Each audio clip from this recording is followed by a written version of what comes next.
Some choices are made in desperation, when the land dries up and the creditors circle like vultures, when pride becomes a luxury you can't afford, and survival means sacrificing everything you thought you'd never give. In the Arizona territory of 1892, where water was currency, and a woman's options were as narrow as a canyon pass, one sister stood on the edge of a decision that would change two lives forever. Her younger sister begged her not to do it, tears streaming, voice breaking, hands clutching at fabric and hope with equal desperation. But neither of them knew the truth yet, the secret buried so deep it would take fire, fear, and a kind of fierce honesty to unearth it. Before we jump back in, tell us where you're tuning in from. And if this story touches you, make sure you're subscribed, because tomorrow I've saved something extra special for you. The Brennan homestead sat in a valley between red rock cliffs and empty sky, where the sun hit hard enough to bleach the memory right out of a person, and the wind carried dust instead of promises. It wasn't much. 200 acres of stubborn earth, a house that leaned slightly west from decades of wind, a barn that had seen better years, and a creek bed that ran dry more often than not. Once it had been enough. Once, when their father was alive and the cattle wore the Brennan brand with something close to pride, this place had felt like it could hold a future. Now it felt like a graveyard for dreams that had died slow, one season at a time. Nora Brennan stood at the edge of the property line, hands on her hips, squinting at the fence posts that needed replacing. She was 26. Which in this part of Arizona meant she was already past the age most women married, already considered too old for softness or second chances. Her hair was dark, pulled back in a braid that hung down between her shoulder blades, practical and unadorned. Her face was sun-touched, her hands calloused, her boots worn down at the heels. She didn't wear dresses unless absolutely necessary. Out here, skirts were a hindrance, something that caught on barbed wire and slowed you down when you needed to move fast. Behind her, the house door slammed. She didn't need to turn around to know it was Clara, her younger sister by 4 years, the only family she had left since their father went into the ground last winter. Clara was different from Nora in almost every way that mattered. Softer, more hopeful, still convinced the world owed them something better than this slow collapse. She had their mother's face, delicate and fine-boned, the kind of beauty that belonged in parlors and church socials, not out here where beauty got buried under dust and hard labor. "You're thinking about it again," Clara said, her voice carrying across the dry grass. It wasn't a question. Nora didn't answer right away. She kept her eyes on the fence line, on the gap where the wire had snapped and never been repaired, on the cattle that were fewer every year, skinnier every season. The numbers didn't lie. They were going under, slow and certain as a sunset. Their father had borrowed against the land to buy feed during the drought 3 years back, then borrowed more when the feed ran out anyway and the cattle started dying. Then he'd gotten sick. The kind of sick that required a doctor from Prescott and medicine they couldn't afford. And by the time he died, the debt was a mountain they couldn't climb. "I'm not thinking about it," Nora said finally. "I've already decided." Clara was beside her now, close enough that Nora could see the way her sister's hands were trembling, could hear the hitch in her breath that meant tears weren't far off. "You can't," Clara whispered. "Nora, please." "You can't marry him." Nora finally turned to face her sister. Clara's eyes were wide, desperate, red-rimmed from crying that had started at dawn and hadn't stopped. She'd been crying for 3 days now, ever since Nora had told her about the arrangement, about the deal she'd struck with Dalton Pierce to save what was left of their father's legacy and keep a roof over both their heads. "I can and I will," Nora said, keeping her voice steady, even though something inside her chest felt like it was cracking. "It's the only way." "It's not the only way," Clara insisted, grabbing Nora's arm. "We can sell some of the land. There's nothing left to sell that's worth anything," Nora interrupted, gentle but firm. "And even if there was, it wouldn't be enough to cover what we owe. The bank's not going to wait forever, Clara. They've already been more patient than they should be. Clara shook her head, tears spilling over now. But him, Dalton Pierce? Nora, you don't know him. Nobody really knows him. That was true, and it was exactly what made this whole thing feel like standing on the edge of a cliff in the dark. You knew the drop was there, but you couldn't see how far down it went. Dalton Pierce had shown up in the territory about 5 years back, bought the old Henderson place up in the foothills, and set about turning it into something profitable. He ran cattle, good stock, kept to himself mostly. He came into town for supplies once a month, paid in cash, didn't start trouble, didn't join in on much of anything. Some folks said he was running from something back east. Others said he was just the kind of man who preferred his own company to anyone else's. What everyone agreed on was that he was strange, not dangerous exactly. Just removed. He didn't drink at the saloon, didn't court any of the local women, didn't attend church or social gatherings. He had a foreman who handled most of the business dealings, a man named Webb, who was equally close-mouthed and unfriendly. The Pierce Ranch was profitable, well-run, and completely isolated from the rest of the community. It was like Dalton Pierce existed in a parallel world that just happened to occupy the same physical space as everyone else.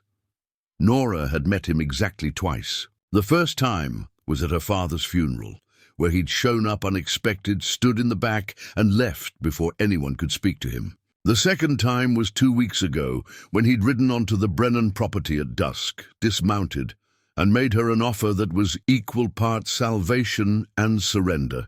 He'd been direct, no preamble.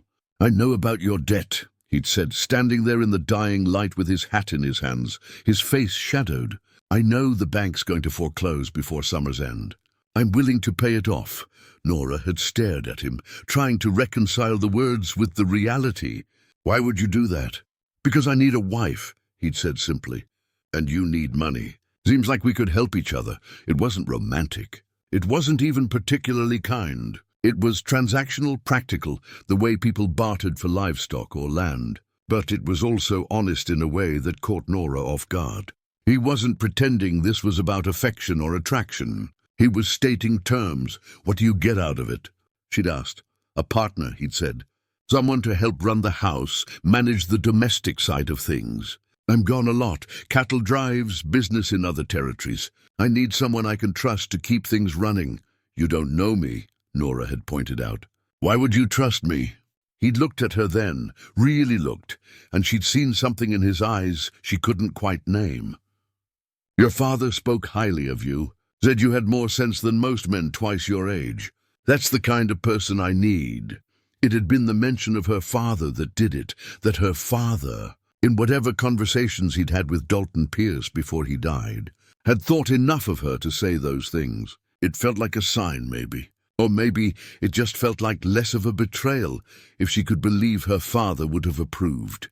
She'd asked for a week to think it over. He'd given her 3 days. Now standing in the hot Arizona sun, with Clara's hand on her arm and tears on her sister's face, Nora felt the weight of the choice press down, like the sky itself was getting heavier. "What if he's cruel?" Clara whispered. "What if he—" "Nora, what if he hurts you?" "He won't," Nora said, though she had no way of knowing that for certain. "He's not that kind of man." "How do you know?" "What kind of man is he?" That was the question Nora couldn't answer. Not really.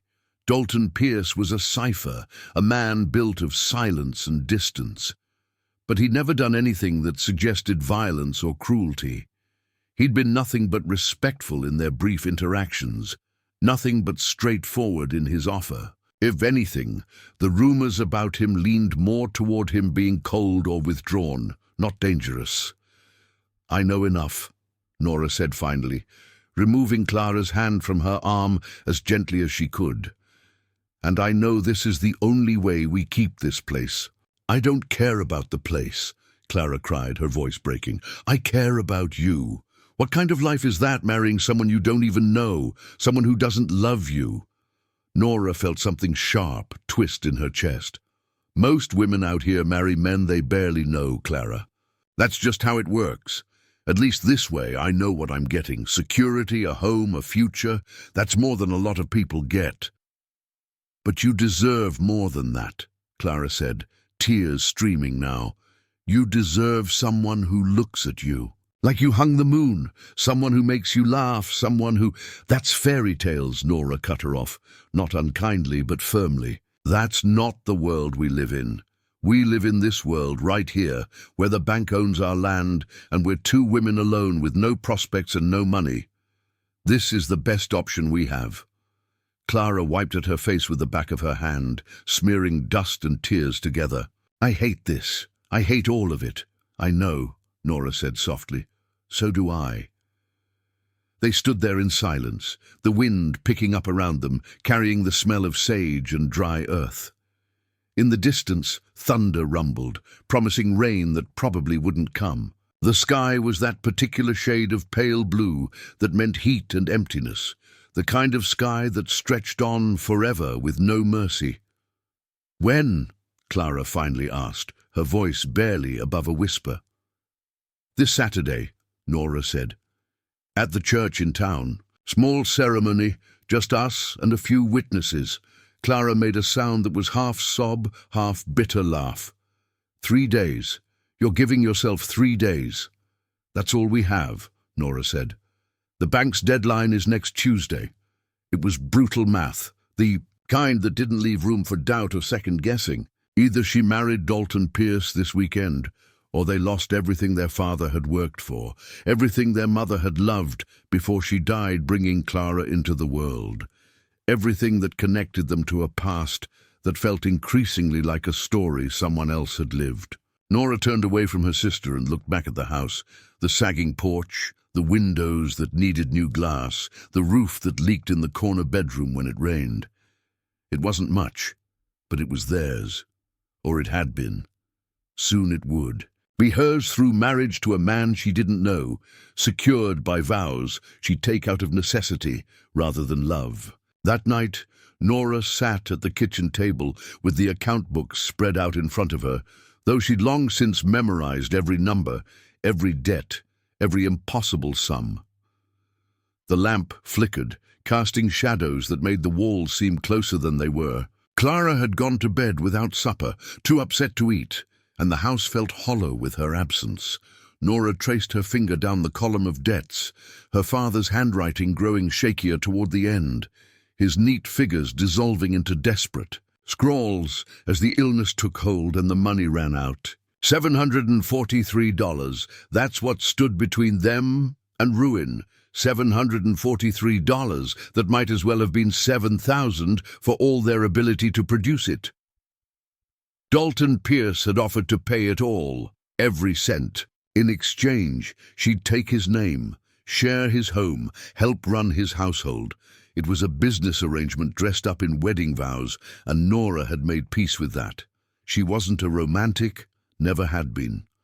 Her mother had died when Nora was 10, and she'd spent the next 16 years being practical, being responsible, being the steady hand that kept things together when her father was lost in grief and later in illness. Romance was a luxury for people who had the time and money to afford it. But Clara's words kept echoing in her mind. You don't know him. Nobody really knows him. What if there was a reason Dalton Pierce kept himself so isolated? What if there was something darker under the surface, something everyone suspected but no one could prove?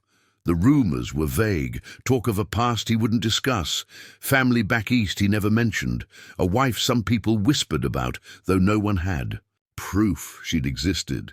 Town gossip, most likely, the kind of stories people told about anyone who didn't fit the expected mold.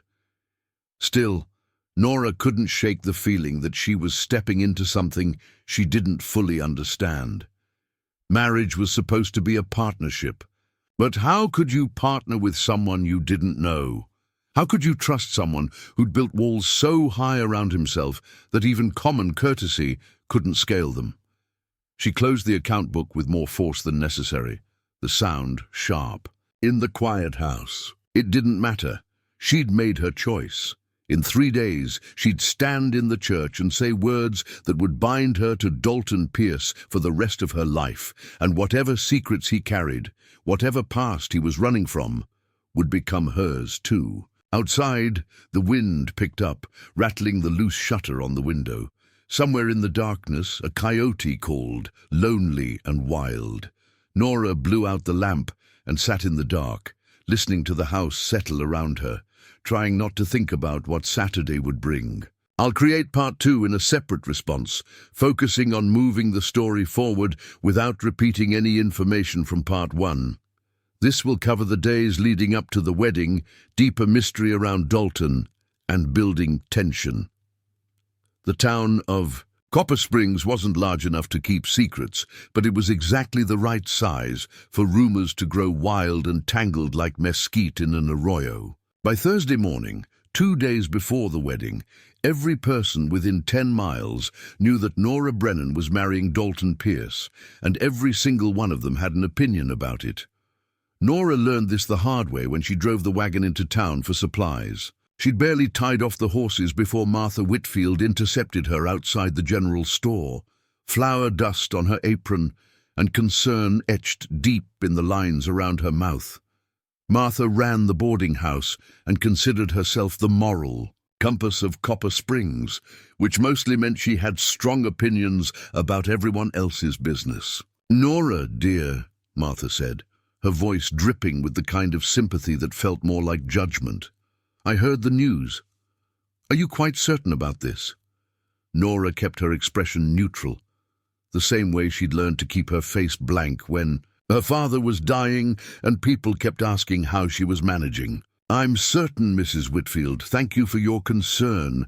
It's just that, well," Martha lowered her voice and leaned in, as if the hitching post might overhear, "nobody knows anything about the man. He could be anyone.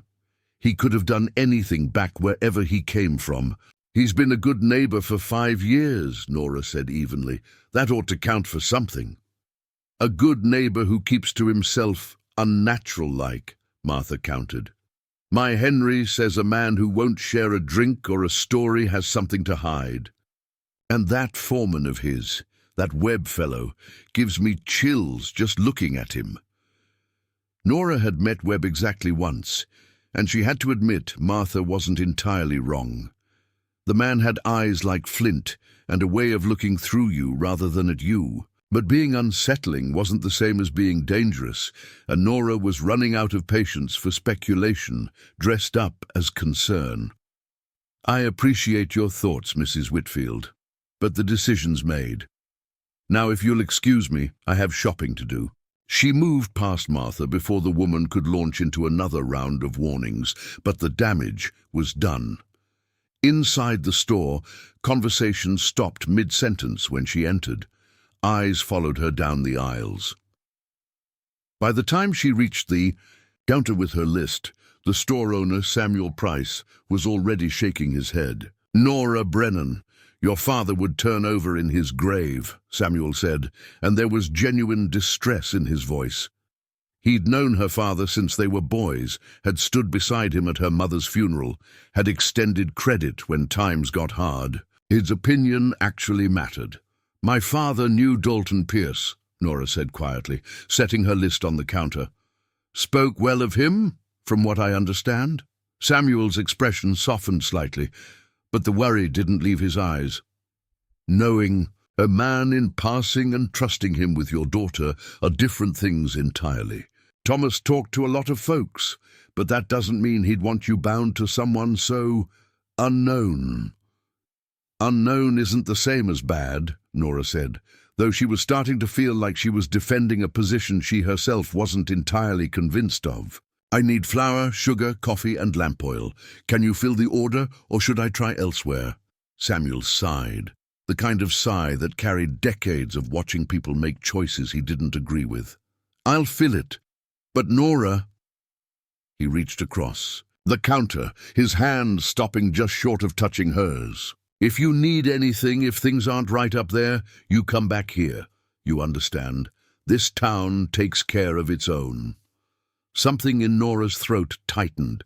It was the kindness that got her, the genuine care beneath the judgment. These people weren't trying to make her life difficult. They were worried. They saw a young woman about to marry a stranger out of desperation, and they didn't like it. "I understand," she said, "and I'm grateful. But I'll be fine, Mr. Price. I promise." Preparing and narrating this story took us a lot of time, so if you are enjoying it, subscribe to our channel. It means a lot to us. Now back to the story. It was a promise she had no way of keeping, but it seemed to ease something in his expression. He nodded and went to fill her order, leaving Nora alone at the counter with her thoughts and the weight of the entire town's doubt pressing down on her shoulders. She was loading the supplies into the wagon. When she saw him, Dalton Pierce rode down the main street on a black gelding that moved with the kind of easy power that came from good breeding and better training. He sat straight in the saddle, hat pulled low, duster coat dusty from travel. He didn't look around, didn't acknowledge the stares that followed him, just guided his horse directly to the hitching post outside the land office and dismounted with economical grace. Nora froze, a sack of flour halfway into the wagon bed. This was only the third time she'd seen him, and the first time in town. The first time in full daylight, where she could really look at him. He was tall, lean in the way men get when they work hard and don't waste time on excess. His face was weathered but not old. She'd guess early 30s, though it was hard to tell with men who spent their lives outdoors. Dark hair, dark eyes, strong jaw, shadowed with a few days' beard growth. He moved with purpose, no wasted motion, no hesitation. When he reached the land office door, he paused, his hand on the handle, and turned his head.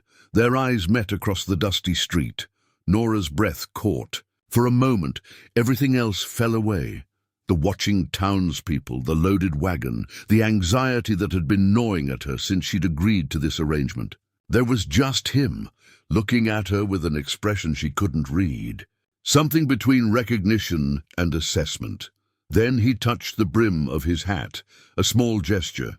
Barely there, and disappeared into the land office. Nora realized she'd been holding her breath. She forced herself to resume loading the wagon, but her hands were shaking slightly. That brief moment of eye contact had felt like more communication than their entire previous conversation, and she didn't know what it meant. Was he checking on her? Acknowledging her? Simply being polite? That's him, isn't it? Nora turned to find Clara standing beside the wagon, breathless, like she'd run the entire way from home. Her sister's face was flushed, her eyes wide. "What are you doing here?" Nora asked. "I told you I'd be back by noon." "I couldn't stay at the house," Clara said. "I kept thinking about Saturday, about you leaving, about—" She caught sight of the land office door. "Is he still in there?" "Clara, I want to see him," Clara said, her voice taking on that stubborn edge that meant she wasn't going to be deterred. "I want to see the man you're giving your life to. You're being dramatic," Nora said, though she understood the impulse. Clara needed to put a face to the fear, to make the unknown known, even if it didn't change anything. They didn't have to wait long. Dalton emerged from the land office 5 minutes later, a rolled document under his arm. He moved toward his horse, but his gaze found Nora again, and this time it lingered. Then it shifted to Clara, and Nora saw something flicker across his face. Surprise, maybe, or calculation. He changed direction, walking toward them with measured steps that gave Nora just enough time to feel her pulse quicken and her sister's hand grip her arm. "Miss Brennan," he said when he reached them, his voice low and even. Up close, she could see his eyes were actually a deep brown, almost black in the shadow of his hat. "I wanted to make sure we're still agreed for Saturday. 2 o'clock at the church." "We're agreed," Nora said, grateful her voice came out steady. His gaze shifted to Clara, something softening almost imperceptibly in his expression. "This must be your sister." "Clara," Nora confirmed. "Clara, this is Dalton Pierce." Clara didn't extend her hand. She simply stared at him with naked suspicion, her chin lifted in defiance. "You're the one taking my sister away." "Clara," Nora started, but Dalton held up a hand. "She's not wrong," he said, his eyes never leaving Clara's face. though I'd prefer to think of it as her coming to a new home rather than leaving an old one. You're welcome there any time, Miss Clara. That should be understood. It was the right thing to say, Nora realized. Gracious, generous even. But Clara wasn't softened by it. Why? Clara asked bluntly. Why do you want to marry her? You don't know her. You don't love her. What are you really after? Clara! Nora felt heat flood her face, but Dalton's expression didn't change. Those are fair questions, he said calmly. And you deserve honest answers. I'm marrying your sister because I need a partner to help run my ranch, and because she needs financial security. It's practical. As for love... He paused, and Nora thought she saw something complicated move behind his eyes. Love's a luxury most people out here can't afford. Respect and partnership last longer anyway. That's the saddest thing I've ever heard, Clara said, and there were tears in her voice. Maybe, Dalton agreed. But it's honest. He turned back to Nora. I'll have the wagon come by Friday afternoon to help move your things. Bring whatever you want, furniture, clothes, anything that matters. There's plenty of room. That's generous, Nora said. It's practical, he corrected. You're bringing your whole life into mine. Makes sense you'd want pieces of home around you. He was being thoughtful, Nora realized, in his own detached way, making provisions for her comfort, acknowledging that this would be a difficult transition. It should have reassured her. Instead, it made her more aware of how little warmth existed in the entire exchange, how much it all sounded like a business negotiation rather than the beginning of a marriage. Is there anything else we need to discuss before Saturday? She asked. Dalton considered this, his gaze distant. My foreman Webb will be at the ceremony. He'll be a witness. I thought you should know in case... He hesitated, the first real break in his composed demeanor. He's not friendly, but he's loyal. You'll be safe on the ranch, Miss Brennan. That's important to me that you understand that. The emphasis on safe struck Nora as odd. Was he reassuring her? Or was there something she should be concerned about that he wasn't saying? Before she could ask, he'd already tipped his hat and turned away. Saturday, then, he called over his shoulder. 2:00. They watched him mount his horse and ride out of town, the black gelding kicking up dust that hung in the still air like a question mark. He scares me, Clara whispered. He doesn't scare me, Nora said, though she wasn't entirely sure that was true. He's just careful. There's a difference between careful and cold, Clara said. He looked at you like you were a horse he was buying. Maybe that's better than looking at me like I'm something I'm not, Nora countered. At least I know where I stand. But Clara's words stuck with her as they drove home, the wagon creaking over the rutted road, the afternoon sun beating down mercilessly. Dalton Pierce had been perfectly polite, even considerate in his way. But there had been no warmth in his eyes, no hint of the man beneath the careful exterior. He'd promised her safety, security, a place in his home. He hadn't promised anything resembling happiness. That night, Nora sat in her room and looked at the dress she'd wear on Saturday. It wasn't a wedding dress, not really, just her best Sunday dress, a simple grey cotton with a white collar. Nothing fancy, nothing that suggested celebration or joy. It felt appropriate for what this was, a transaction, a necessary arrangement, a door closing on one life and opening on another that was still shrouded in shadow. She thought about the way Dalton had looked at her across the street, that moment of connection before he'd turned away. There'd been something there, hadn't there? Some flicker of recognition or interest? Or was she just desperate to find meaning where none existed, to believe this could be something more than a cold business deal? A knock on her doorframe pulled her from these thoughts. Clara stood there, her face pale, something clutched in her hand. I need to show you something, Clara said, her voice trembling.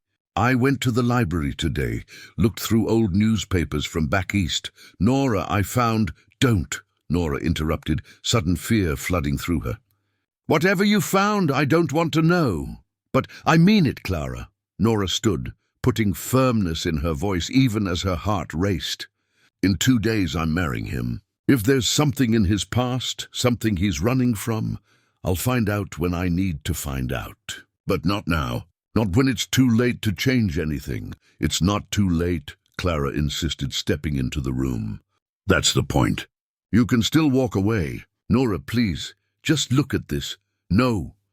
Nora took the papers from Clara's hand without looking at them and threw them into the fireplace, where the evening fire caught them immediately, turning whatever truth they held into ash and smoke. Whatever secrets he has, I'll learn them as his wife, not as someone deciding whether to become his wife. That decision's already made. Clara stared at her like she'd gone mad. How can you do this? How can you walk into something blind? Because we're out of choices, Nora said, exhausted. Because the bank doesn't care about newspaper articles or past scandals or whatever you found. They care about money, and Dalton Pierce has it. That's all that matters now. Clara left without another word, and Nora stood alone watching the papers burn, wondering what she'd just destroyed. Wondering if ignorance was actually mercy or just cowardice dressed up as pragmatism. The flames consumed the last corner of the newsprint, and with it, whatever chance she'd had to know the truth before walking down the aisle. Outside, thunder rumbled. The promised storm was finally coming, rolling in from the mountains with the kind of inevitability that felt like fate. Saturday was 2 days away. The secret, whatever it was, would wait until then. Saturday arrived with clear skies and a wind that carried the smell of distant rain that would never reach them. Nora woke before dawn, her body knowing this was the last morning she'd wake up in this room as Nora Brennan. The last time she'd look out this window at land that had been her father's, her grandfather's, stretching back to a time when the Brennan name meant something in this territory.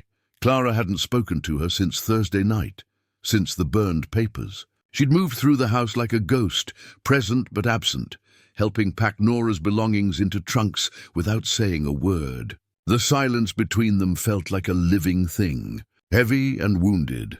Now, as pale light filtered through the thin curtains, Nora heard Clara's footsteps in the hall. Then a soft knock on the door. "Come in," Nora said. Clara entered carrying a cup of coffee and a small wooden box Nora recognized immediately. It had been their mother's, filled with the few pieces of jewelry she'd owned. Clara set the coffee on the bedside table and opened the box, pulling out a delicate silver chain with a small locket. "She wore this when she married Papa," Clara said, her voice rough from crying or not sleeping or both. "I thought, even if this isn't the wedding you wanted, you should have something of hers with you."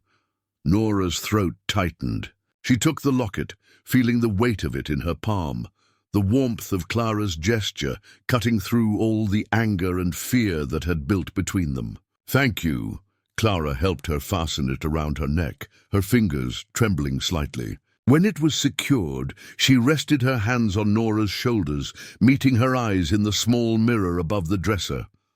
"I'm sorry," Clara whispered. "I'm sorry I couldn't fix this. I'm sorry I'm not brave enough to do what you're doing."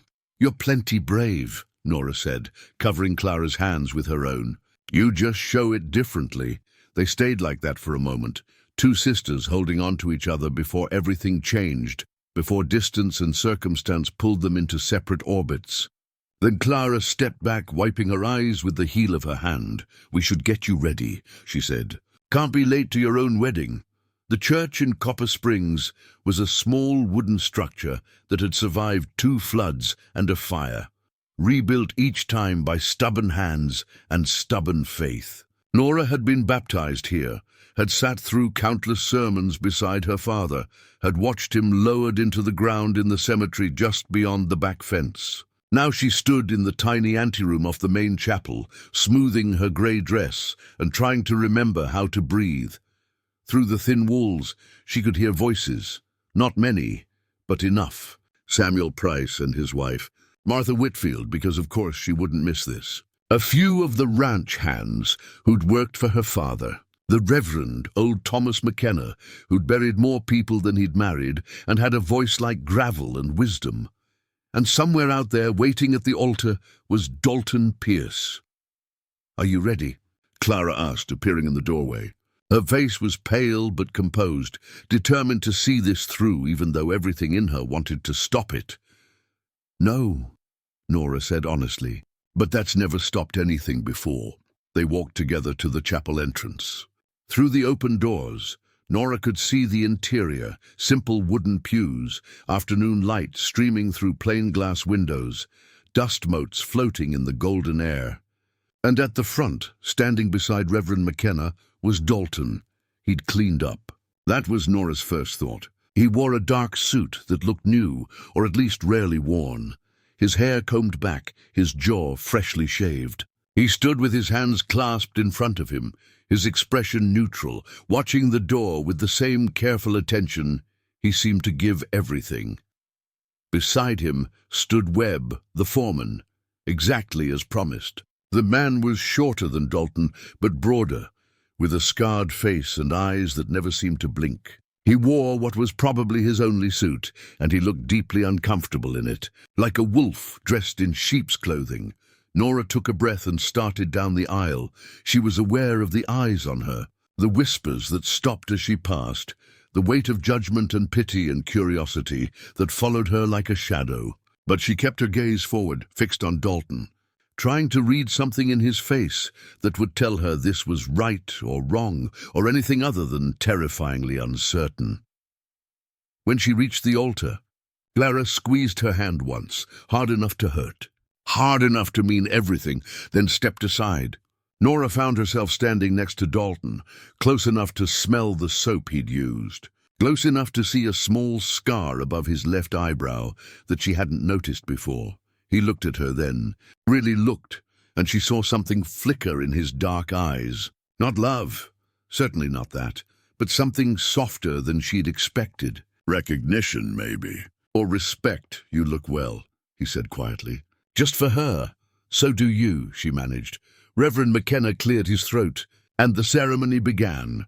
The words were traditional, old as the institution itself, carrying the weight of centuries of tradition and expectation. Nora heard herself speak the responses, heard Dalton's low voice answering in turn, but it all felt distant, like she was watching this happen to someone else. Do you, Nora Ann Brennan, take this man to be your lawfully wedded husband, to have and to hold from this day forward, for better or for worse, for richer or for poorer, in sickness and in health, to love and to cherish, until death do you part? Love. The word hung in the air between them, a promise she couldn't make, a lie she was about to tell in front of God and witnesses. She looked at Dalton, wondering if he felt the same impossibility of it, the same weight of vowing something that didn't exist. His eyes met hers, steady and certain, and she saw no hesitation in them. Whatever his reasons for this marriage, he was committed to seeing it through. I do, Nora said. And do you, Dalton James Pierce, take this woman to be your lawfully wedded wife, to have and to hold from this day forward, for better or for worse, for richer or for poorer, in sickness and in health, to love and to cherish, until death do you part? There was a pause, barely a heartbeat, but Nora felt it stretch. Dalton's jaw tightened, something complicated moving across his face. Then it was gone, replaced by that same controlled composure. I do, he said, and his voice was firm. The ring, Reverend McKenna prompted. Nora hadn't expected a ring. They hadn't discussed it, and she'd assumed this ceremony would be as bare bones as possible. But Dalton reached into his vest pocket and pulled out a simple gold band, worn smooth with age. He took her left hand. His fingers were calloused, warm, steady, and slid the ring onto her finger. It fit perfectly, like it had been made for her, though that was impossible. It was my mother's, Dalton said quietly, so only she could hear. She would have wanted you to have it. The gesture caught Nora completely off guard. It was personal in a way. Nothing else about this arrangement had been. A piece of his history given freely, a connection to a past he never discussed. She looked down at the ring, then up at him, questions crowding her throat. But Reverend McKenna was already speaking the final words. By the power vested in me by the territory of Arizona and Almighty God, I now pronounce you husband and wife. Dalton, you may kiss your bride. Nora's breath caught. They hadn't discussed this either, and she'd half hoped it would be skipped in the interest of practicality. But Dalton was already turning toward her, his hand still holding hers, his expression unreadable. He leaned in slowly, giving her time to pull away if she wanted. She didn't move. His lips brushed hers, light, brief, almost chaste. It was over in a heartbeat, nothing dramatic or passionate, just a formality fulfilled. But in that brief contact, Nora felt something shift. Some invisible line crossed that made this real in a way all the words hadn't. When he pulled back, his eyes searched hers for just a moment, and she thought she saw uncertainty there. Vulnerability quickly masked. "Mrs. Pierce," he said. "Testing the name Mr. Pierce," she replied, and it felt strange in her mouth. Foreign and final. The congregation, what little there was of it, offered polite applause. Clara was crying quietly in the front pew.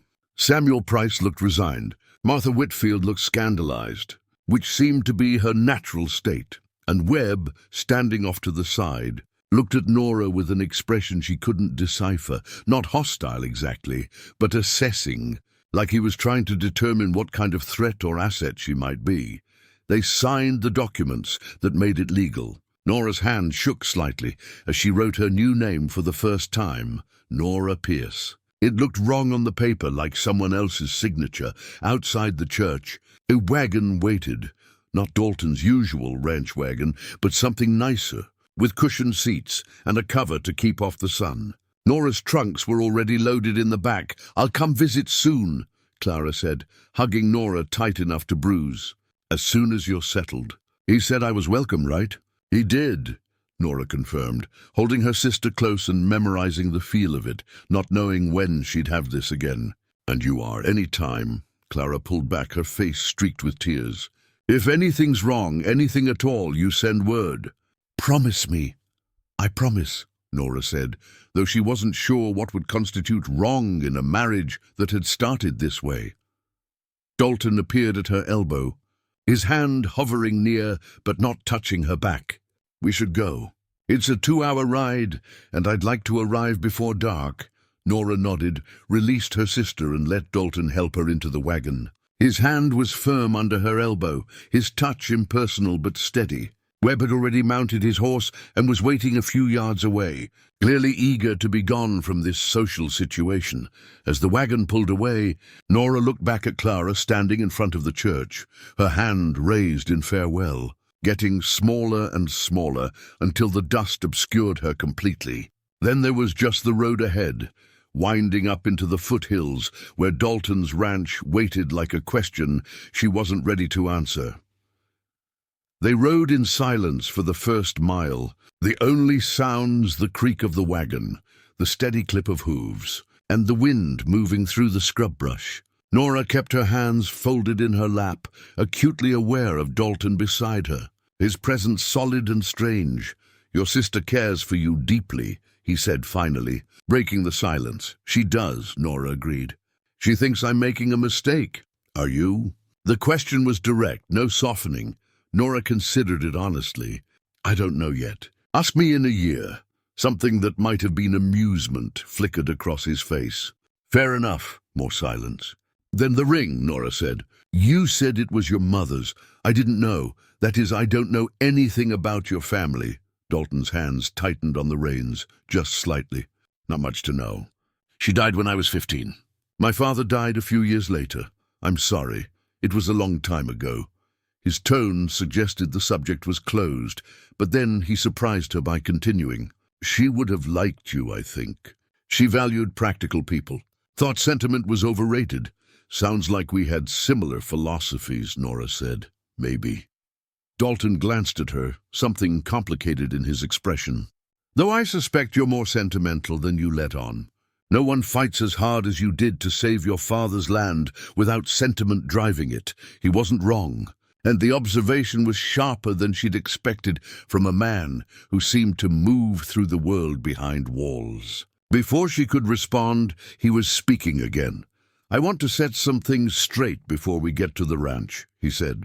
"I know this isn't a conventional marriage, and I'm not going to pretend it is. You'll have your own room, your own space. I won't—" He paused, choosing words carefully. "I won't make demands on you that you haven't agreed to. This is a partnership, like I said. Nothing more unless you want it to be. Nora felt something loosen in her chest that she hadn't realized was tight. Thank you. I appreciate you being clear about that. There are other things you should know, he continued, his eyes fixed on the road ahead. The ranch is profitable, but I'm gone frequently. Cattle drives, business in other territories, sometimes for weeks at a time. Webb runs things when I'm gone, but you'll need to manage the household accounts, deal with suppliers, handle any issues that come up with the workers. I'm trusting you to do that. I can do that, Nora said with confidence. She'd been managing their much smaller operation for years. I know you can. That's why I asked you.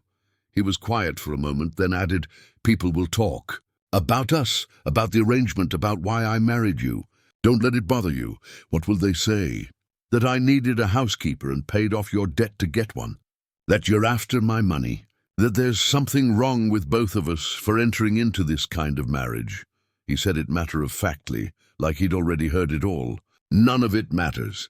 What matters is whether we can build something functional out of this. Just functional? Nora asked before she could stop herself. Dalton looked at her then, really looked, and she saw something in his eyes that made her breath catch. Not desire exactly, but possibility. For now, he said. We'll see what grows from there.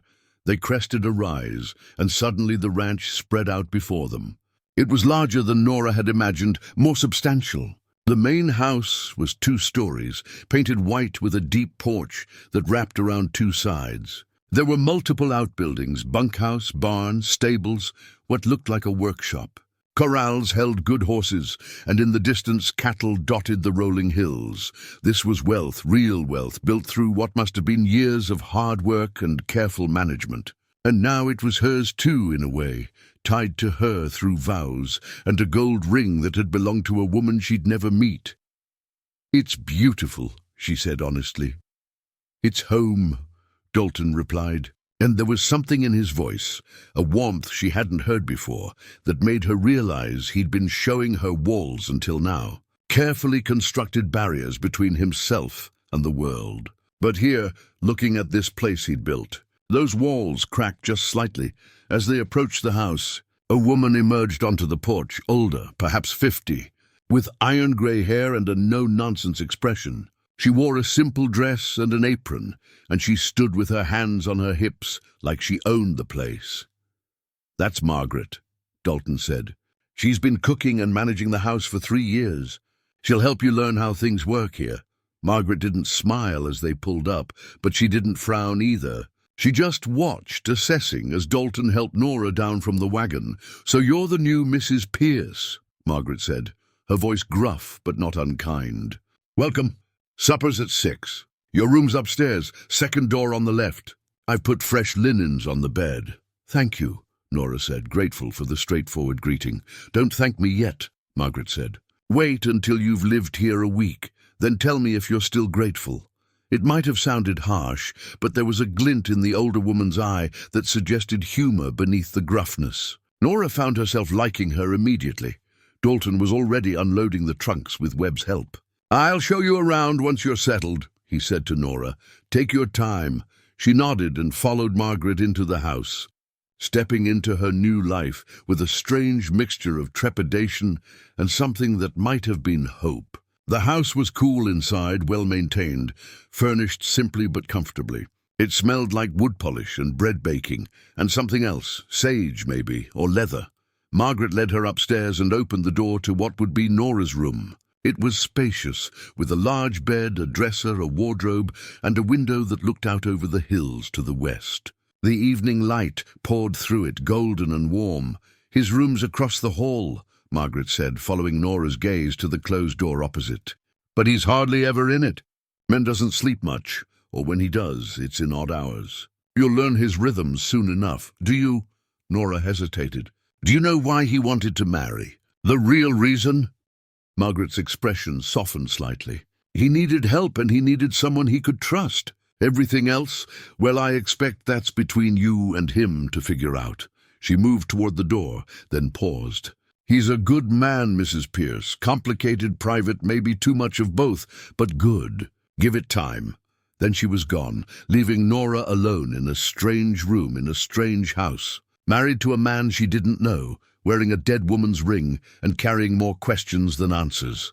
She went to the window and looked out at the land rolling away to the horizon. Somewhere beyond those hills was her sister, was the home she'd left, was the life she'd known. And here, in this room, was the life she'd chosen, or been forced to choose by circumstance and necessity. Below, she could hear Dalton's voice giving instructions to Webb, low and steady. Her husband. The word still felt impossible. She touched the locket at her throat, her mother's locket, and then the ring on her finger, Dalton's mother's ring. Two women she'd never known, binding her to the past and future simultaneously. Outside, the sun was setting, painting the sky in shades of amber and rose. Tomorrow, she would start learning how to be Mrs. Pierce, how to run this house, how to navigate a marriage built on necessity rather than love. But tonight, she was just Nora, standing at a window in a strange room, watching the light fade and wondering what secrets lay hidden in the darkness behind her husband's careful eyes. The first morning arrived with roosters and reality. Nora woke disoriented, the room unfamiliar in the pale dawn light, the sounds all wrong. No Clara padding down the hall, no creak of the loose floorboard outside her door. Just silence and the distant lowing of cattle and the awareness that everything had changed. She dressed quickly, braided her hair, and made her way downstairs following the smell of coffee. The kitchen was large, warm, already alive with activity. Margaret stood at the stove, flipping eggs with practiced efficiency. At the table sat Dalton, hunched over a ledger, pencil in hand, coffee cooling beside him. He was already dressed for work, his shirt sleeves rolled up, his focus absolute. He didn't look up when Nora entered. "Coffee's on the stove," Margaret said, without turning around. "Cups in the cabinet to your left. We eat at 6, noon and 6. If you want something outside those times, you're on your own." Nora poured herself a cup and stood awkwardly by the counter, unsure where she fit in this established routine. Margaret and Dalton moved around each other with the ease of long practice, a dance she didn't know the steps to. "You can sit," Margaret said, finally glancing over her shoulder. "Table doesn't bite." Nora sat across from Dalton, who still hadn't acknowledged her presence. She watched him work. His handwriting was surprisingly elegant, precise numbers marching down the columns, notes in the margins in what looked like shorthand. Whatever she'd expected from a rancher, this meticulous bookkeeping wasn't it. Margaret set a plate in front of her, eggs, bacon, biscuits, more food than she'd seen in one meal in months. "Eat, you're too thin." "Thank you," Nora said, then to Dalton, "Good morning." He looked up then, blinking as if just noticing she was there. "Morning. Did you sleep well?" "Well enough." It was a lie. She'd barely slept. Too aware of the strange house, the strange bed, the closed door across the hall behind which her husband presumably slept, though she'd heard him moving around past midnight. Good. He returned to his ledger, the conversation apparently complete. They ate in silence, Dalton still working between bites, Margaret bustling around the kitchen. Nora tried not to feel dismissed, tried to remind herself this was a practical arrangement, not a romance where her new husband would gaze at her over breakfast and ask about her dreams. When Dalton finally closed the ledger and drained his coffee, he stood and looked at Nora properly for the first time that morning. "I'll be out with the herd today, back by evening. Margaret can show you around, explain how things work. If you need anything, I'll be fine," Nora said, keeping her voice neutral. He nodded, grabbed his hat from the peg by the door, and was gone. Through the window, she watched him meet Webb by the barn. Saw them mount up and ride out, two dark figures against the morning light. "Don't take it personal," Margaret said, refilling Nora's coffee without asking. "He's like that with everyone. Man lives in his head more than the world." "How long have you known him?" Nora asked. 3 years, like he said. "Came here after my husband died, needed work. He needed someone to run the house. It suited us both." Margaret sat down heavily across from her, her own coffee in hand. "He's fair, pays on time, doesn't make unreasonable demands. Could do worse for an employer, and as a husband." The question was out before Nora could stop it. Margaret's expression shifted, something knowing moving across her weathered face. "That I can't tell you. But I can tell you, he asked me to make sure you had everything you needed. Told me to order whatever supplies you wanted for the house, said you'd have full authority over household expenses. That's trust, Mrs. Pierce. Out here, that counts for something." It did count for something, Nora realized.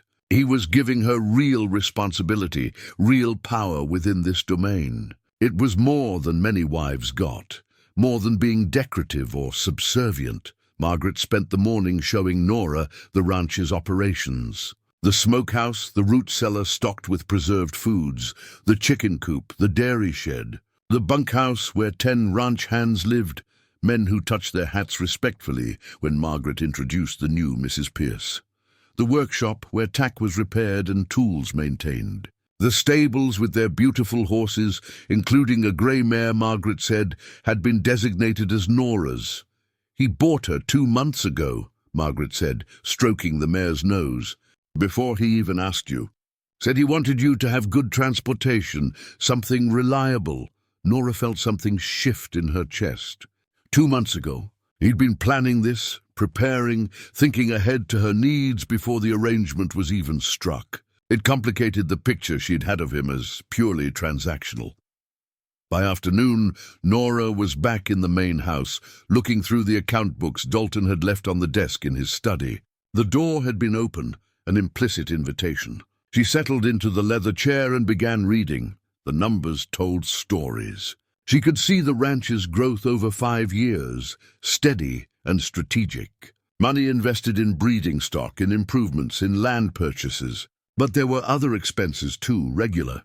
Payments to something labeled simply EM, and substantial sums sent to an address in Philadelphia twice a year. She was still puzzling over these when she heard horses return. Through the window, she saw Dalton and Webb dismounting, both dusty and tired. Dalton said something to Webb, who nodded and headed toward the bunkhouse. Then Dalton turned toward the house, and Nora quickly left the study, not wanting to be caught snooping. She met him in the hall. He stopped short, clearly not expecting her there. "How was your day?"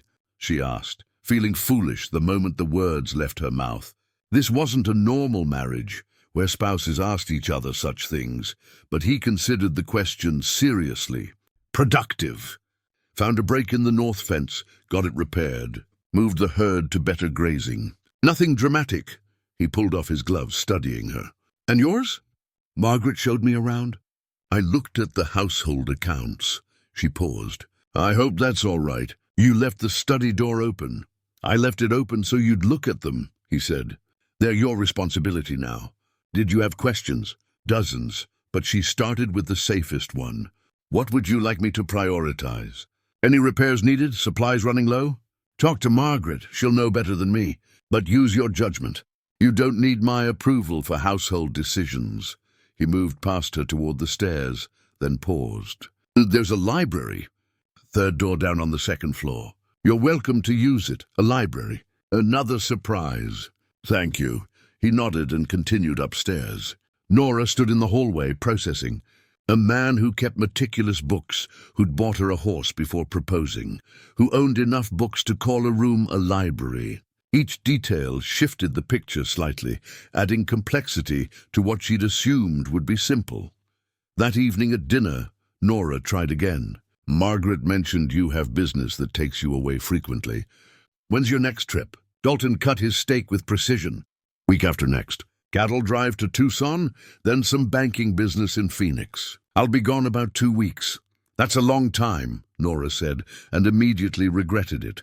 She sounded like a clingy wife, which she had no right to be, but he didn't seem bothered. "It is. But Webb knows the operation inside and out, and Margaret can help with anything urgent."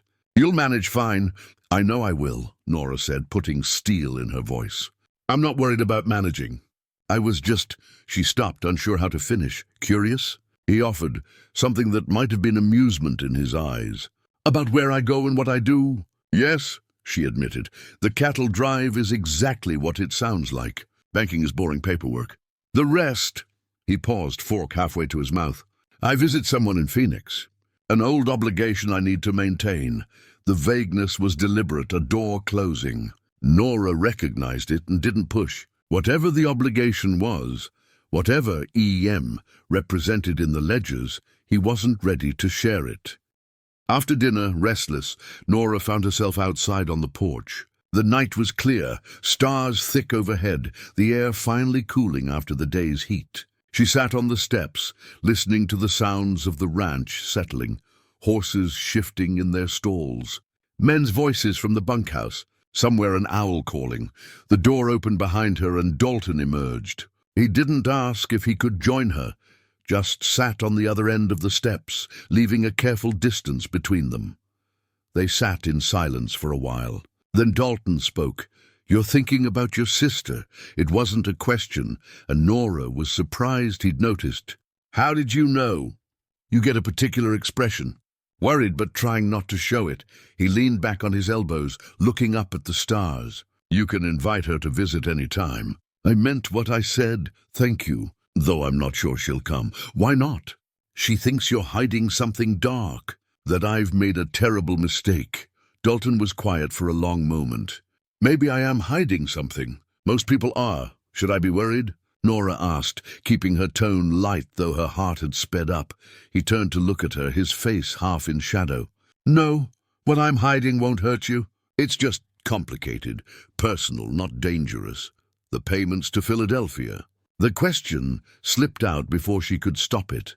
His expression didn't change, but she felt him retreat somehow, walls going back up. "You notice those?" "I notice numbers. It's what I'm good at." "Then you're good at exactly what I need." He stood, brushing dust from his pants. "I'll tell you about Philadelphia someday, but not yet. It's not something I talk about easily." "Fair enough," Nora said, though curiosity burned in her chest. "We all have things we're not ready to share." He studied her for a moment, something complicated in his expression. "What are yours? What are you not ready to share?" The question surprised her. She thought about it honestly. "I'm afraid," she said finally, "that I'll fail here, that I'll disappoint you, that I'll prove everyone in town right, that I was just a desperate woman who sold herself for security." "You didn't sell yourself," Dalton said quietly. "You made a strategic choice to ensure survival. That's strength, not weakness." "Then why does it feel like weakness?" "Because people have told you it is. Doesn't make it true." He moved toward the door, then paused. "For what it's worth, I don't think you'll fail. You're competent, intelligent, and adaptable. That's more than most people bring to any situation." It was the most personal thing he'd said to her, the closest he'd come to a compliment, and Nora felt warmth spread through her chest that had nothing to do with the evening air. "Good night." "Mr. Pierce," she said. "Dalton," he corrected. "If we're married, you should probably use my given name." "Good night." "Dalton." "Good night, Nora." He went inside, and she stayed on the porch a while longer, turning the conversation over in her mind, trying to understand this man who gave her responsibilities and horses and compliments wrapped in practicality, but kept himself locked away behind careful distance. The days developed a rhythm. Nora rose early, managed the household accounts, worked with Margaret on meals and supplies, spent afternoons riding the property on the grey mare, learning the boundaries of her new home. Dalton was often gone from dawn until dusk, but in the evenings, they'd find themselves in the same space, the porch, the parlor, occasionally the library where they'd read in companionable silence. She learned things about him in fragments. He read voraciously, not just practical texts, but literature, philosophy, poetry. His handwriting was beautiful because he'd been educated back east, something she pieced together from old letters she found while organizing his study at his request. He played piano, though she only discovered this when she came downstairs late one night and heard music drifting from the closed parlor door. She'd stood in the hallway, listening to Chopin played with surprising skill, and hadn't mentioned it the next day because it felt like she'd witnessed something private. He noticed things too. When she mentioned missing her morning rides back home, he suggested she take the mare out at sunrise. When she struggled with a particularly difficult ledger entry, he spent an hour patiently explaining the system without making her feel incompetent. When she offhandedly mentioned preferring tea to coffee, tea appeared in the kitchen the next day. Small gestures, all of them, but they accumulated. This wasn't love, not even close. But it was consideration, attention, a kind of care that operated beneath the surface. 10 days after the wedding, Nora was in the library when she found a book of poetry with an inscription on the inside cover. To Dalton, may these words bring you comfort in dark times. With love, Mother. She was still holding it when Dalton entered, stopping short when he saw what she had. I'm sorry, Nora said quickly. I wasn't snooping, it was just on the shelf. It's fine, he interrupted. You're allowed to look at anything here. She set the book down carefully. Your mother gave you this. When I was 16, after... He stopped, something painful crossing his face. After things got difficult, the ring you gave me, Nora said, connecting pieces. She died when you were 15, but she gave you this when you were 16. He was quiet so long, she thought he wouldn't answer. Then the inscription is dated wrong. She was already gone when it was given to me.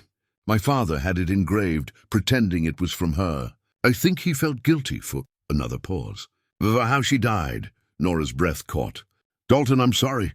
I shouldn't have asked. You didn't ask. I'm choosing to tell you. He moved to the window, his back to her. She killed herself. Threw herself down the stairs. My father found her. I was at school, didn't even get to say goodbye.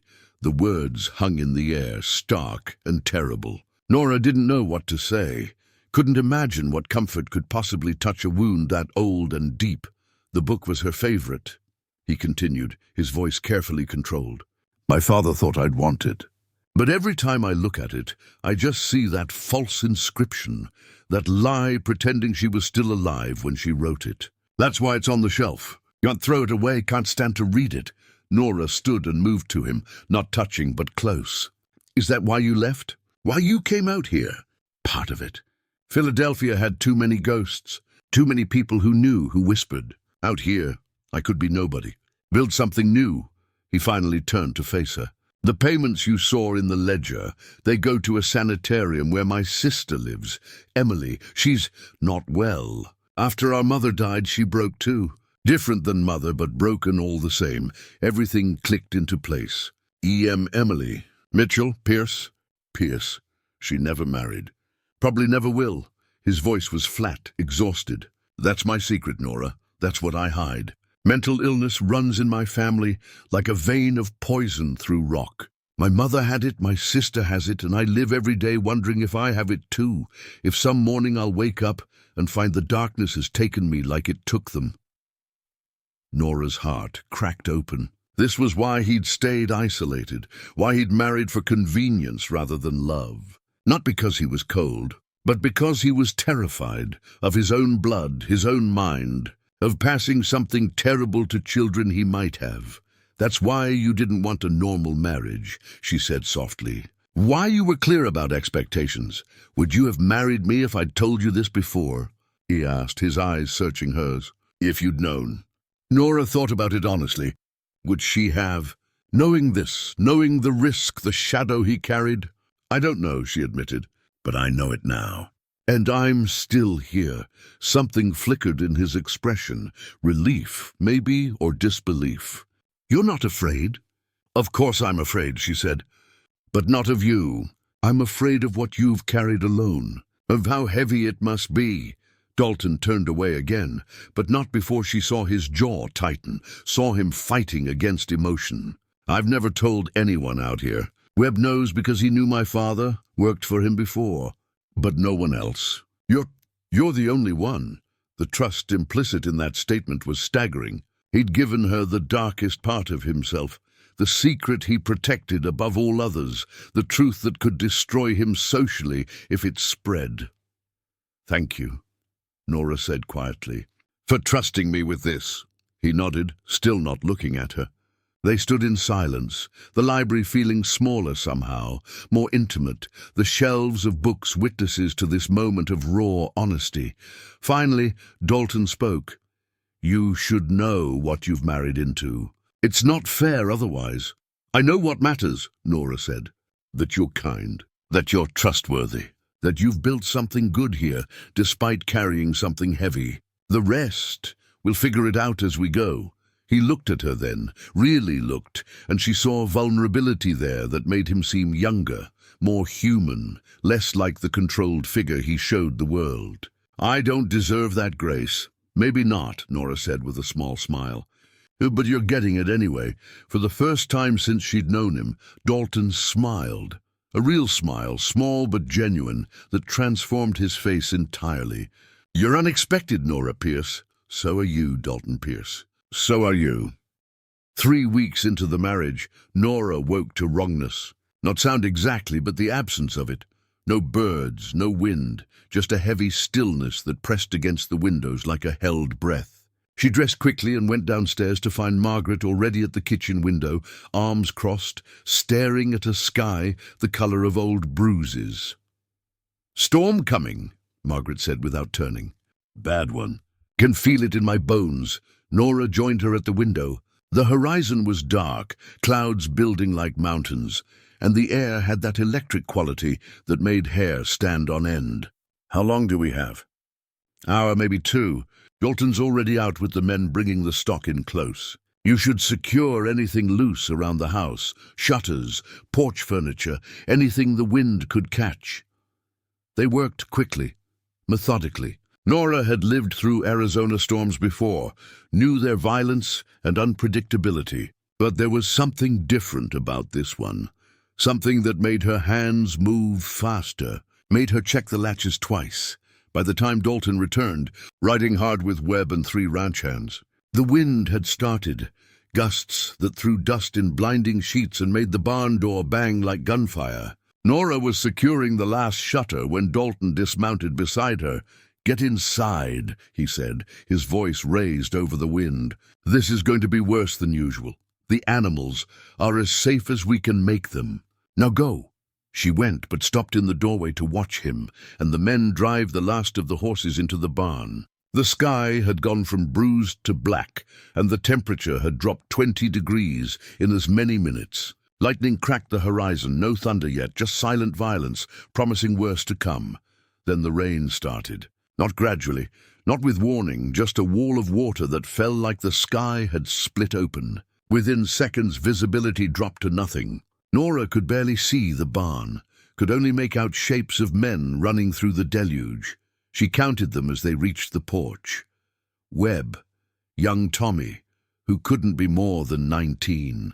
Jackson, the older hand who'd been with Dalton from the start. Martinez, the cook from the bunkhouse. No Dalton, where is he? Nora asked Webb, who was wringing water from his hat, checking the horses one more time. Man's too damn thorough for his own good. Thunder arrived then, not rolling but cracking like the world splitting apart. The house shook. Through the rain-obscured window, Nora saw a tree branch tear loose and fly past like a spear. "He needs to get inside," she said, moving toward the door. Webb caught her arm. "He knows what he's doing. Give him a minute," but a minute passed, then 2, then 5. The storm intensified. Hail now mixed with rain, pounding the roof like artillery. The men shifted uncomfortably, glancing at each other. "Something's wrong," Martinez said finally, voicing what they were all thinking. Nora didn't hesitate. She grabbed her father's old oilskin coat from the peg and pushed out into the storm before anyone could stop her. The wind nearly knocked her down. She had to lean into it just to stay upright. Rain and hail pelted her face, stinging like thrown gravel. She couldn't see more than a few feet ahead, could barely hear her own thoughts over the roar. The barn. She had to get to the barn. She made it halfway across the yard before she saw him, a dark shape on the ground near the corral fence. Her heart stopped. She ran, slipping in mud, fighting the wind, and dropped to her knees beside him. "Dalton!" He was conscious but dazed, blood running down the side of his face, mixing with rain. A section of the corral fence lay splintered beside him. He must have been checking it when the wind tore it loose, caught him across the head. "I'm fine," he mumbled, trying to sit up and failing. "Just need a minute, dude. You need to get inside." "Can you walk?" He tried to stand, got halfway up, and nearly collapsed. His left leg buckled. Not from the head wound, but something else. Twisted ankle maybe, or worse. Nora got her shoulder under his arm, taking his weight. He was heavier than she expected, solid muscle and soaked clothing. "Move," she commanded, "one step at a time." They struggled toward the house, Dalton leaning on her hard, both of them battered by wind and hail. Lightning struck somewhere close. The crack was deafening, simultaneous with the flash. The smell of ozone burned Nora's nose. Then Webb was there, taking Dalton's other side, and together they hauled him up the porch steps and through the door. Margaret had already cleared the kitchen table, and they laid him on it. Dripping and bleeding and semi-conscious. "Head wounds always bleed worse than they are," Margaret said. "All business, already pressing a clean cloth to the gash. But that ankle's another story. Nora, get his boot off before the swelling makes it impossible." Nora's hands shook as she unlaced the boot and carefully worked it off. Dalton hissed in pain, his jaw clenched. The ankle was already swelling, purple and angry. "Might be broken," Webb said grimly. "Won't know for sure until the swelling goes down." "Doctor's in town," Margaret said. 20 miles in this weather. Can't get him there tonight." "Then we handle it here," Nora said, surprised by the steadiness in her own voice. She'd helped her father treat injured ranch hands, had learned basic field medicine out of necessity. "We need to clean the head wound. Check for signs of concussion, splint the ankle. Margaret, do you have medical supplies in the pantry top shelf?" "Webb, get them." They worked together, a strange surgery team operating on a kitchen table while the storm raged. Nora cleaned the head wound. It was ugly but shallow, wouldn't need stitches if they kept it clean. But Dalton's responses worried her. His pupils were uneven, his speech slightly slurred, his focus drifting. "How many fingers am I holding up?" she asked, putting her hand in front of his face. 3. "No, 2. "Why are there 2 of you?" "Concussion," Margaret confirmed. "He can't sleep for a while. Someone needs to watch him." "I will," Nora said immediately. Webb and Margaret exchanged a look, but didn't argue. They splinted the ankle, not broken, they thought, but badly sprained, and wrapped it tight. Then the men retreated to the bunkhouse, leaving Margaret and Nora to get Dalton upstairs. Getting him to his bedroom was an ordeal. He kept trying to help, and mostly just got in the way. His coordination shot from the head injury. By the time they got him into bed, both women were exhausted. "I'll stay with him," Nora repeated. "You've done enough." Margaret studied her for a moment. "You sure?" "It's going to be a long night." "I'm sure." When Margaret left, Nora pulled a chair beside the bed and finally allowed herself to shake. The adrenaline was wearing off, leaving fear in its wake. She'd found him on the ground bleeding and for one terrible moment had thought, but he was alive. Hurt but alive. She watched his chest rise and fall, counted each breath like a prayer. "Nora." His voice was rough but clearer than before. "I'm here. You came out in the storm." "For me, of course I did. What else would I do?" He turned his head to look at her, and even with one eye swollen and the other struggling to focus, she saw something raw in his expression. Most people wouldn't have. "It was dangerous. You could have been killed, so could you. That's why I came." "Why?" The question was genuine, confused. "We barely know each other. This is a business arrangement. You didn't sign up for—" He gestured vaguely at himself, at the situation. Nora leaned forward. "I signed up for partnership. That means when one partner is in trouble, the other helps. That's what partners do. Is that all this is? Partnership?" The question hung between them, heavy with implications. Nora realized she didn't know how to answer it.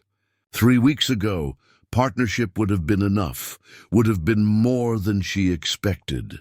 But somewhere between the shared evenings on the porch, the revelation in the library, the small considerations and careful attention, something had shifted. "I don't know," she said honestly, "but it's not nothing." "Whatever this is, it's not nothing." Dalton closed his eyes, exhausted. "I was checking the fence because I was worried about your mare. Thought she might spook in the storm. Wanted to make sure she was secure." "My mare?" Nora felt something catch in her throat. "You got hurt because you were worried about my horse." "Stupid," he mumbled, fighting sleep. Webb was right. "Too damn thorough, not stupid," Nora said softly. "Thoughtful. There's a difference." She watched him drift, then caught his shoulder. "Not yet. You can't sleep yet. Stay with me." His eyes opened again, struggling. What do you want to talk about? Anything. Tell me about Emily, your sister. He grimaced. That's your idea of light conversation? I want to understand. You said she broke after your mother died. How?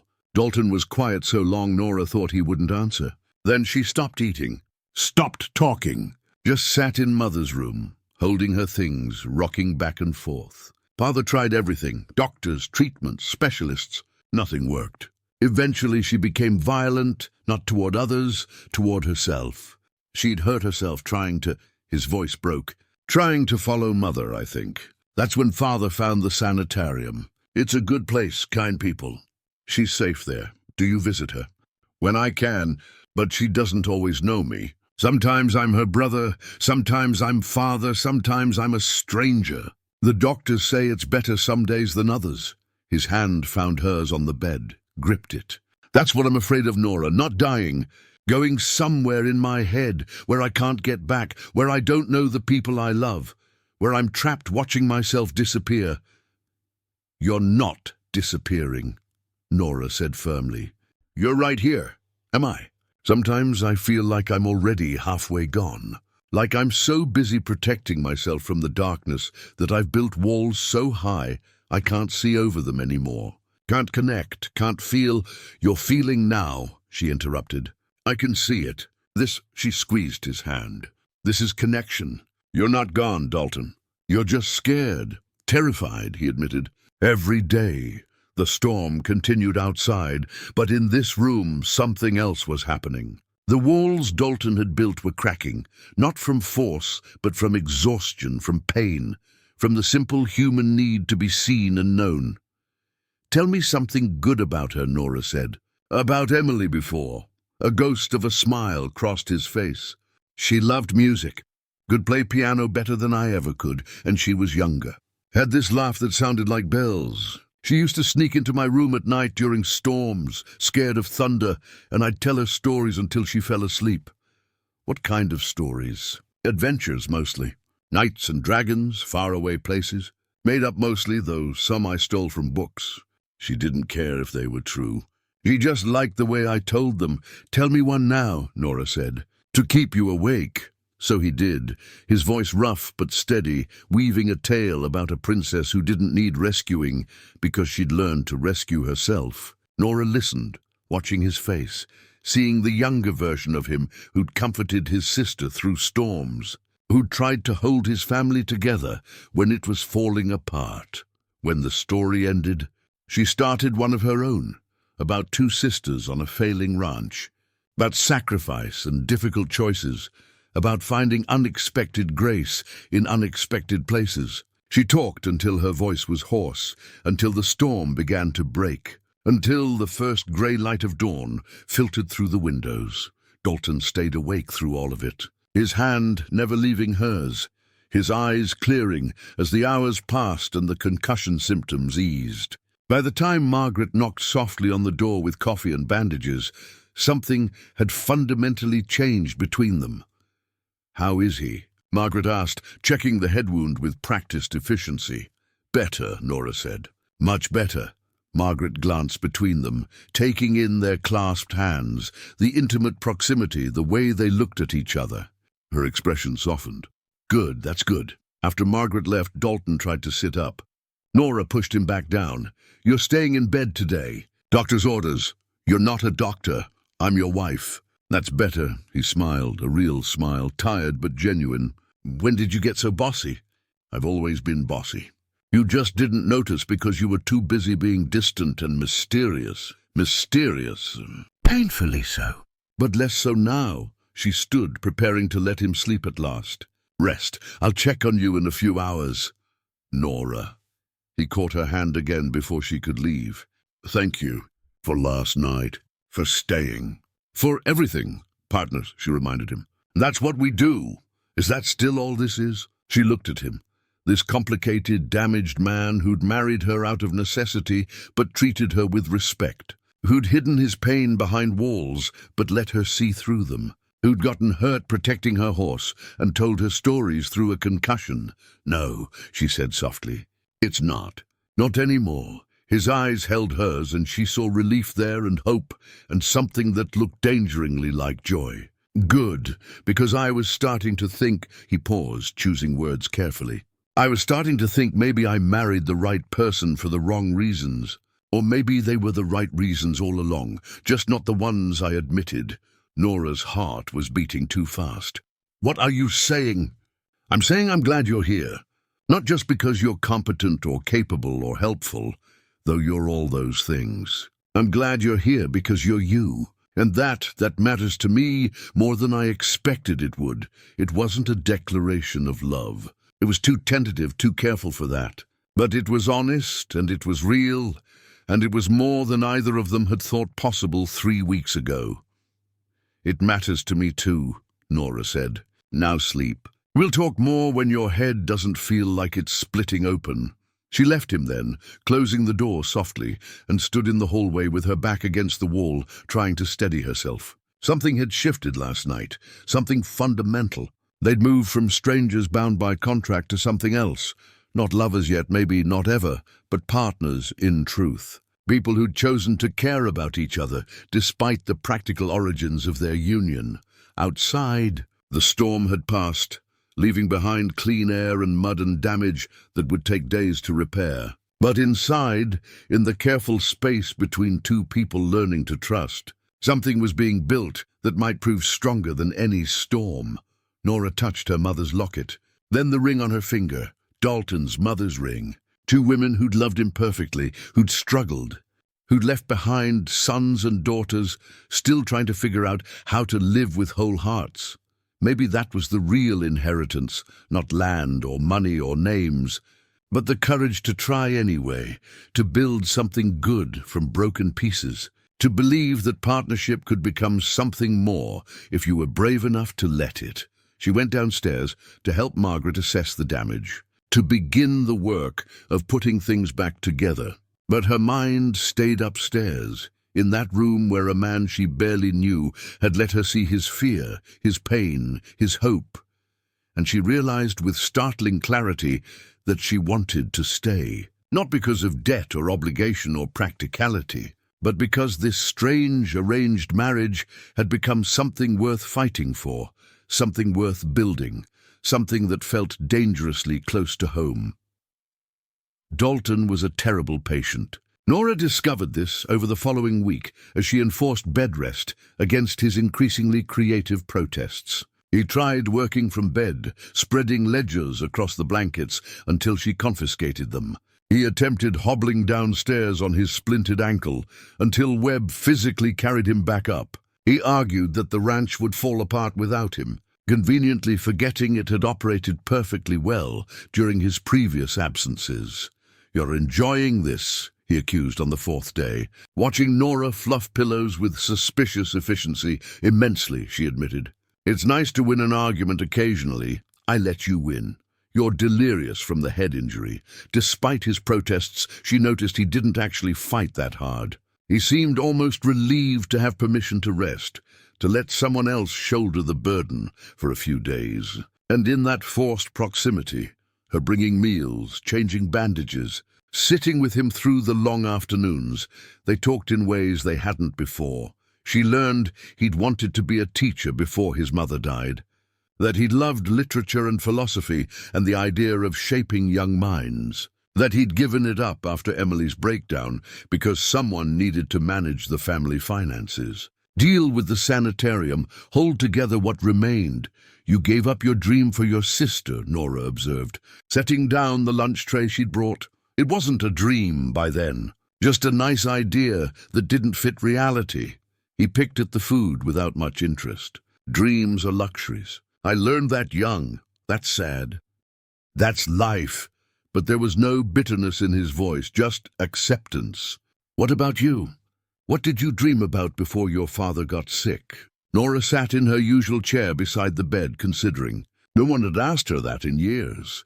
"I wanted to breed horses, really good ones, the kind people would travel to see. I had this whole plan, which bloodlines to cross, how to improve stamina and temperament.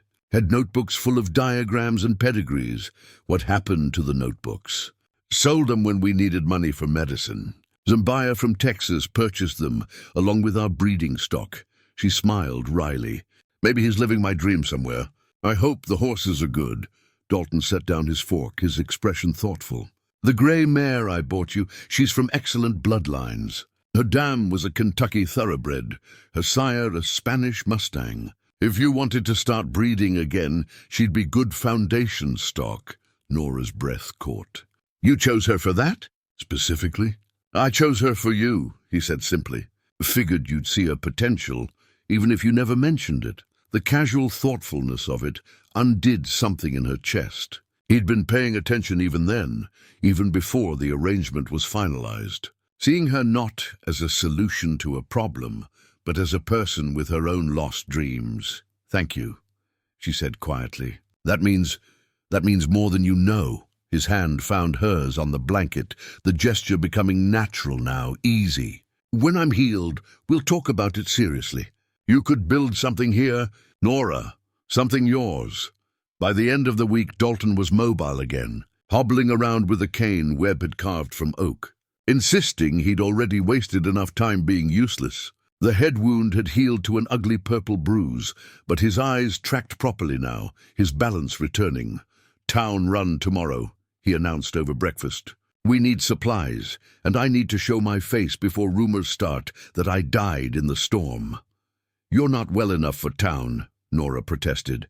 I'm well enough. And you're coming with me? It wasn't a request, exactly, but there was something in his tone. An invitation, maybe, or a test. Going to town together would be their first public appearance as a married couple since the wedding. People would talk, would watch, would judge how they interacted. All right, Nora agreed.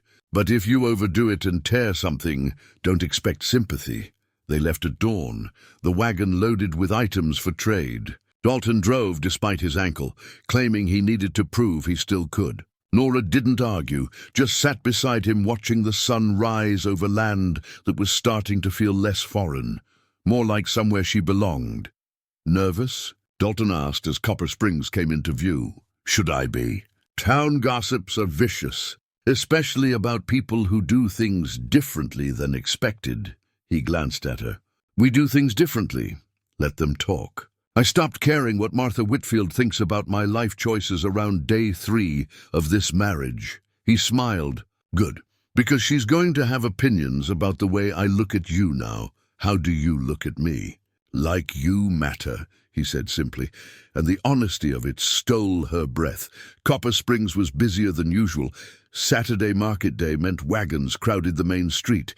People clustered around stalls, selling everything from produce to dry goods to hand-forged tools. Dalton maneuvered their wagon to the hitching post outside Price's general store, then surprised Nora by offering his hand to help her down, keeping hold of it a moment longer than necessary. Ready? He asked. Ready. They walked into the store together, and Nora felt the shift immediately, conversations pausing mid-sentence, heads turning, eyes tracking their movement. Dalton kept his hand lightly on her lower back, a casual gesture of possession and protection that said mine in a way words couldn't. Samuel Price looked up from the counter, his expression cycling through surprise, relief, and something like approval. Dalton, heard you got caught in that storm. Glad to see you're mobile. Takes more than a fence post to keep me down, Dalton said easily. Nora, what do we need? The casual inclusion, the assumption she knew the household needs, wasn't lost on Samuel or the other customers pretending not to listen. Nora pulled out her list, rattling off items with confidence, while Dalton added notes about ranch supplies.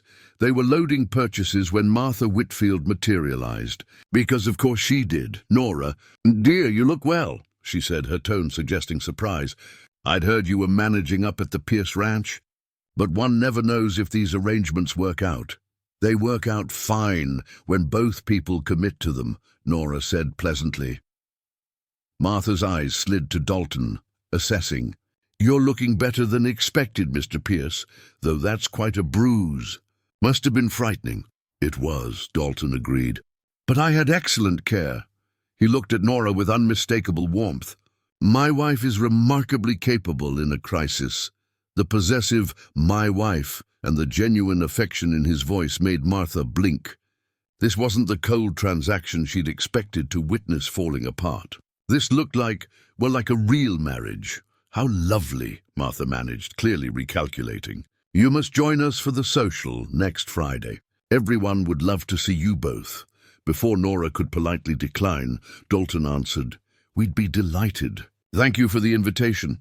When Martha bustled away, Nora turned to him. A social, really? We need to show we're a united front. Let them see this is working. He hesitated.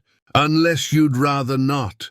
No, I just didn't expect you'd want to. You avoid social gatherings. I did. But I'm not hiding anymore. His eyes held hers. Not from them, and not from what this is becoming. The social next Friday turned out to be at the church hall, tables laden with food, musicians tuning fiddles, the whole town turning out for one of their rare communal celebrations. Nora wore her second-best dress, dark blue cotton, that Clara had helped her sew 2 years ago, and braided her hair with the silver combs that had been their mother's. When Dalton saw her, something flickered in his eyes that made her pulse quicken. You look beautiful, he said, and it wasn't flowery or exaggerated, just stated as fact, which somehow made it more powerful. You clean up well yourself, she replied, taking in his pressed shirt and vest, his hair still damp from washing.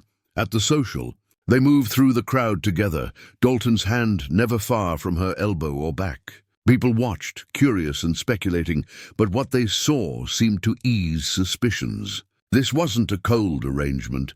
It was a couple learning each other, comfortable in proximity, occasionally sharing small smiles that suggested inside jokes and private understanding. Clara arrived halfway through, and Nora's heart leaped. They hadn't seen each other since the wedding, and the distance had felt like mourning. Clara flew to her, embracing fiercely. I've missed you, Clara whispered. I'm sorry I was so awful before. You weren't awful. You were worried. But look, Nora pulled back, gesturing around. I'm fine. Better than fine, Clara studied her, taking in the new confidence, the ease in her posture, the way her eyes kept drifting to where Dalton stood talking with Samuel Price.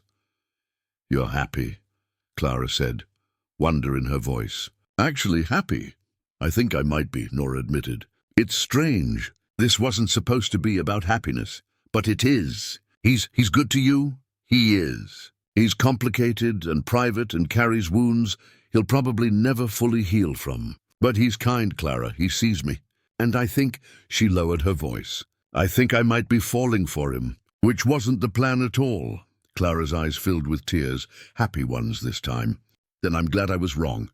I'm glad you didn't listen to me.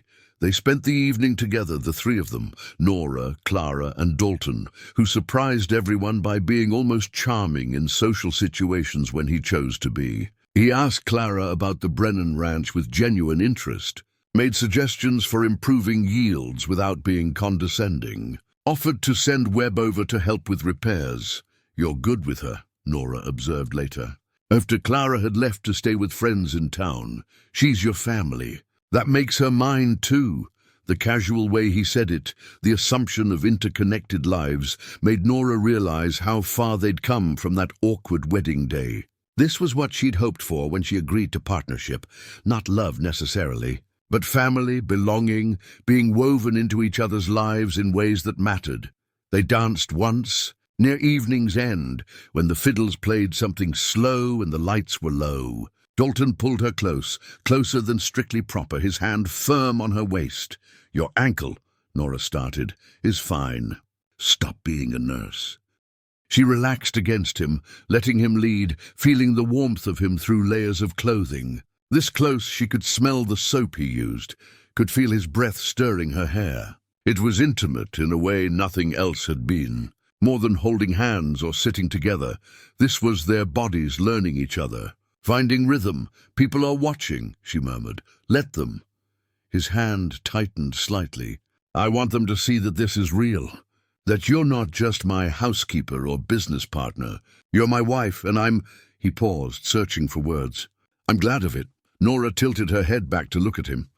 Just glad? More than glad. He He struggled, and she could see the walls he usually kept between himself and vulnerability, could see him deciding whether to tear them down. I'm grateful. You could have walked into this arrangement and kept yourself separate, kept your heart locked away. God knows I tried to do the same, but you didn't. You're here, fully here, and it's making me want things I didn't think I could have. What things? Her voice was barely a whisper. A real marriage. A partner I can tell everything to. Someone who knows the worst parts of me and stays anyway. His eyes held hers, dark and intense. You, Nora. I want you, not as an arrangement, but as a choice. Her heart hammered against her ribs. They were still swaying to the music, but the rest of the room had fallen away. You have me, she said. You've had me for longer than I wanted to admit. The song ended. The moment should have broken. But instead, Dalton leaned down, his forehead resting against hers, and they stood there breathing the same air, connected in ways that had nothing to do with legal documents or financial transactions. When they finally stepped apart, Nora saw people watching, but the expressions were softer now, approving even. Martha Whitfield looked almost pleased. Samuel Price was nodding like he'd predicted this all along. The town had decided. This marriage, strange as its origins were, was working. The ride home was quiet, but it was the good kind of quiet, full rather than empty. Dalton drove one-handed, his other hand finding Nora's and lacing their fingers together. Above them, stars scattered thick across the black sky, and the air smelled like sage and possibility. Thank you for tonight, Nora said. For being present, for letting people see us as real. We are real, Dalton replied. That's what I'm trying to figure out how to show you. Back at the ranch, they lingered on the porch instead of immediately going inside. The night was warm, peaceful, the kind of perfect stillness that made you want to hold on to moments before they slipped away. Can I tell you something? Nora asked, leaning against the railing. Always. When I agreed to marry you, I thought I was giving up my chance at love. I thought I was choosing survival over feeling, safety over passion. I made peace with that because it seemed necessary. She turned to face him. But I was wrong. I didn't give up anything. I just found it in an unexpected place. Dalton moved closer, and she could see the war in his expression, want and fear and hope tangled together. I'm not good at this, he said roughly. At feelings, at expressing them. I'm better with numbers and plans and tangible things. Then show me tangibly, Nora said. I don't need poetry or grand gestures. I just need to know, is this real for you? What we're building? Instead of answering with words, Dalton cupped her face in his hands, calloused, gentle, trembling slightly, and kissed her. Not the brief, formal brush of lips from their wedding, but something real and searching and alive with feeling. Nora's hands found his chest, fisting in his shirt, pulling him closer. The kiss deepened, became an answer to questions neither of them had known how to ask. It spoke of loneliness ended, of walls coming down, of two damaged people finding wholeness in unexpected partnership.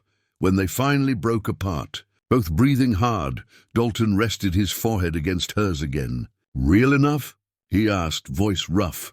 Getting there, she managed, then pulled him back for another kiss that left no room for doubt. They stood on that porch for a long time, learning this new language between them, touch, proximity, the way bodies fit together when hearts start to align. It wasn't the grand romance Clara had wanted for her, wasn't the fairy tale ending where love conquered all. It was better, it was earned, built piece by piece, through crisis and conversation, and choosing each other daily. Eventually they went inside, climbing the stairs together, pausing at the landing where their separate doors faced each other. Nora gestured toward her room. Suddenly uncertain. You should, Dalton agreed, but he didn't let go of her hand. Nora? Yes? I'm falling for you.